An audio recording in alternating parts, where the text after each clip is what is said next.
A pressão da torcida colorada nas redes sociais deu certo e o projeto de debêntures, que teve até mesmo um abaixo-assinado na web, vai ser conversado no Conselho Deliberativo do Inter ainda em 2024. Agora, o Inter se prepara para analisar o mercado e nomes começam a surgir, como, por exemplo, um centroavante que está lá num clube do Nordeste e uma possibilidade até mesmo de um troca-troca com o Corinthians. A gente vai falar sobre algumas questões envolvendo não apenas o final de semana colorado, mas o início de 2025 e o que já projeta o clube na questão da modificação do grupo de Roger Machado. Então tu sabe, fica comigo depois da vinheta.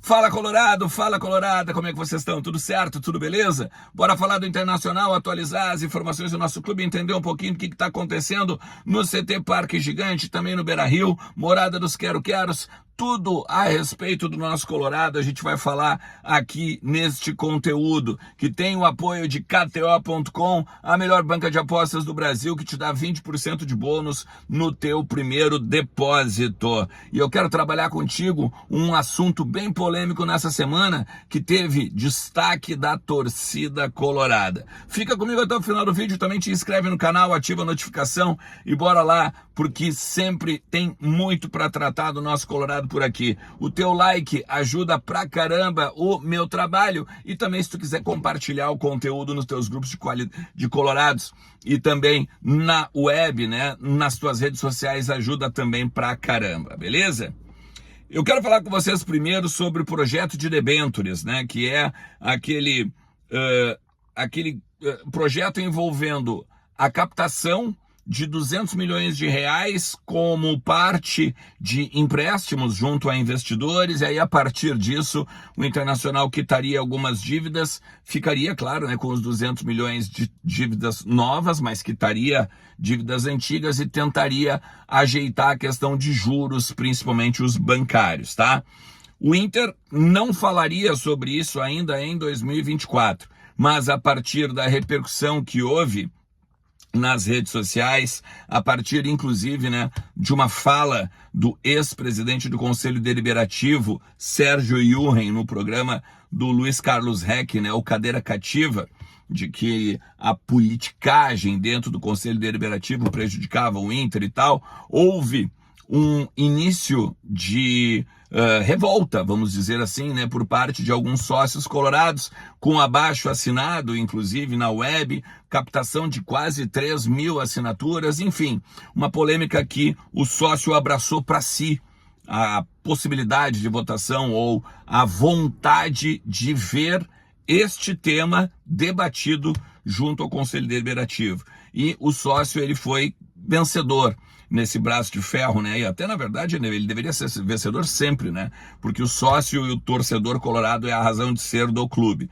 Então, o projeto de debêntures, ele vai ser conversado na comissão especial que foi criada para analisar, obviamente, né, este tema, e depois vai ser debatido, pelo menos inicialmente, no dia 9 de dezembro, após o Campeonato Brasileiro. O Campeonato Brasileiro tem o dia 8, né, como a última rodada. O Inter joga contra o Fortaleza, inclusive, lá no Nordeste. E aí, então, no dia 9, esse tema vai ser apreciado pelos conselheiros, debatido junto à mesa do conselho. E, claro, né, vai provavelmente gerar polêmica, vai acabar ficando para 2025, resoluções a partir do tema, né?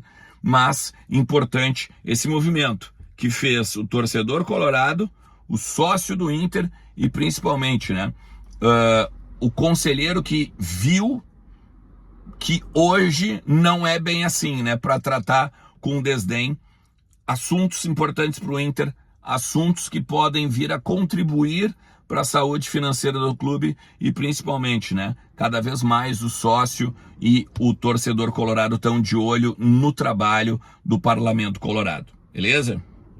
Eu quero trazer para vocês agora um emaranhado de questões ligadas basicamente uma na outra, tá? Porque assim, Tem uma informação de que o Inter estaria interessado no Isidro Pita, paraguaio de 25 anos, que hoje joga no Cuiabá. E, ao mesmo tempo, uma informação trazida até pelo Lucas Colar, com um pouco mais de destaque, de que o Pedro Raul, do Corinthians, poderia estar vindo para o Internacional, porque, claro, foi oferecido pelo empresário para o Clube Gaúcho. E aí a gente tem algumas coisinhas para falar, porque tem várias questões ligadas. Primeiro, como o Inter vai perder um atacante agora em 2025, e esse alguém é o Lucas Alário, já se sabe que ele não vai ficar, o Internacional então já está ou no mercado, ou recebendo indicações do mercado para fazer com que então esta vaga deixada pelo Alário, né, seja suprida. Aí, no mercado, o Inter analisa este jogador do Cuiabá, o Pita. A grande questão é que ele também é um jogador que é constantemente chamado pela seleção paraguaia para atuar nas datas FIFA.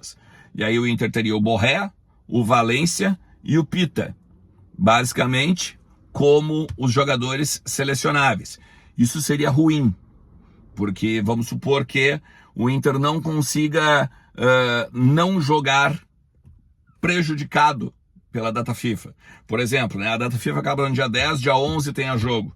E que nem agora, o Grêmio vai acontecer com o Grêmio, por exemplo, joga dia 19, dia 20 tem jogo, daqui a pouco não pode utilizar os 3 jogadores. Então o Inter ficaria sem um atacante. E no lado do Pedro Raul, o fato de ele ter sido oferecido é primeiro porque ele é porto-alegrense. Daí, lembra, ele fez um baita ano no Goiás, se eu não me engano, eu anotei aqui, ó, ele foi a artilharia do time do Goiás, lá com 26 gols em 50 jogos. Daí ele é vendido para o Japão, depois ele vem, se eu não me engano, ele joga no Vasco, e depois ele vai para o Corinthians, ou algo que ele vai para o México, alguma coisa assim, ele vai para o México também, tá? Só que o Inter hoje observa a questão do Pedro Raul, porque iria o Lucas, por exemplo, Alário para o Corinthians e poderia vir o Pedro Raul para o Internacional. E aí tem esse troca-troca que poderia facilitar o negócio, ou as negociações, ou então o bem bolado. Só para ter uma ideia, o Pedro Raul não joga com a camisa do Corinthians há 2 meses. O Lucas Alário também está preterido aqui, né? Então seriam basicamente uma troca-troca de preteridos. Tanto que o Ricardo Matias tem jogado muito mais antes do Lucas Alário, e aí agora também, né? O Valência jogando, fazendo gol, o Wanderson entrando bem também nos jogos, basicamente deixou o argentino, que tinha também um problema no joelho e tal, meio que de lado. Então, as ligações no ataque do Inter e esses nomes que estão surgindo até o momento no mercado, ou na imprensa, né? E até em cima de jornalistas que costumam acertar movimentações. Essa do Isidro Pita, por exemplo, vem da galera da Revista Colorada. Também, se eu não me engano, o Lennon Haas falou sobre isso. Pedro Raul, o Lucas Colar. A questão da movimentação com o Corinthians também. O Lennon Haas também, se eu não me engano, estava com essa informação. Então, são um zoom maior, não é só de um jornalista, né?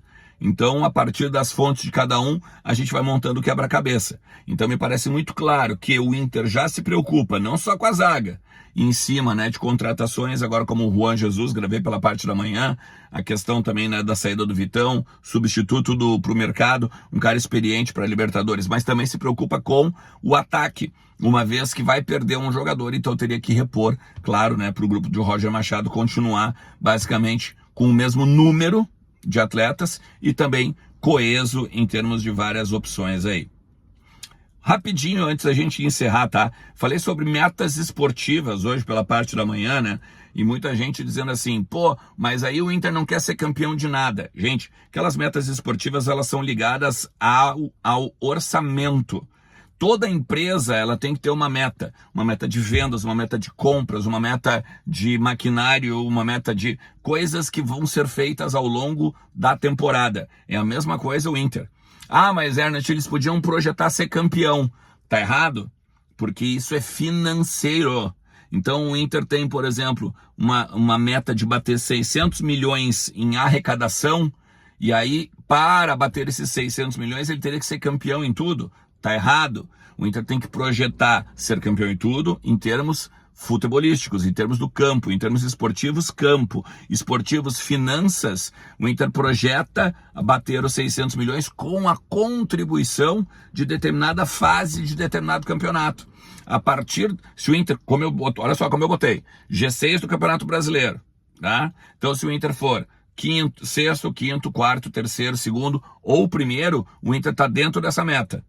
Se o Inter for acima de oitavas de final da Copa Libertadores, o Inter ganha mais dinheiro do que o projetado. Logo, ele pode suprir uma outra rubrica que acabou, de repente, não batendo.